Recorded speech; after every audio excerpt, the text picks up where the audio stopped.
एक नेक बाप की मजबूर लड़की की सबक आमोज कहानी।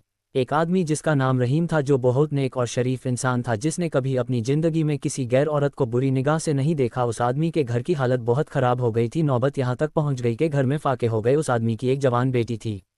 जब फाके हद से बढ़ गए तो वो लड़की अपने छोटे बहन भाई की हालत देखकर बहुत परेशान होने लगी। उसके दिमाग में तरह तरह के सवाल उठने लगे। उसने सोचा कि क्यों ना मैं घर से निकलकर किसी काम की तलाश करूं जिससे मैं अपने घर वालों का पेट भर सकूं। उस लड़की ने ये सोचकर घर से बाहर अपने कदम निकाल लिए और काम की तलाश में बाजार में निकल पड़ी। कभी किसी के घर में काम मांगने गई तो कभी किसी की दुकान में, मगर किसी ने उसे काम नहीं दिया। वो थक हार कर अपने घर वापस लौट आए।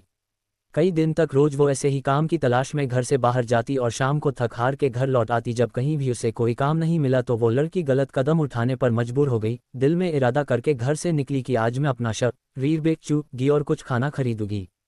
वो लड़की घर से बाजार जा पहुंची। जिस्म बेचने लड़की वहां गई और लोगों को अपनी तरफ आकर्षित करना शुरू कर दिया। वो लोगों को अपनी तरफ आकर्षित करने की कोशिश करती रही, लेकिन किसी ने भी उस पर ध्यान नहीं दिया।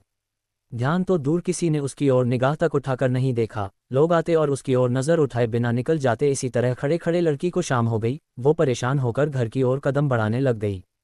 जब घर पहुंची तो अपने वालिद को परेशानी में देखा। दरवाजे पर बाप ने बेटी को देखा और पूछा, बेटी कहाँ गई थी।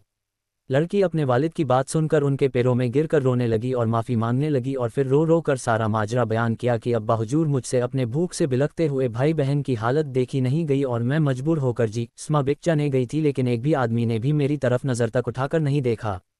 पूरी बात सुनने के बाद बाप ने अपनी बेटी से कहा कि बेटा, तुम्हारे बाबा ने आज तक कभी किसी गैर औरत को आंख उठाकर नहीं देखा, तो ये कैसे हो सकता था कि कोई तुम्हें नज़र उठाकर देखता।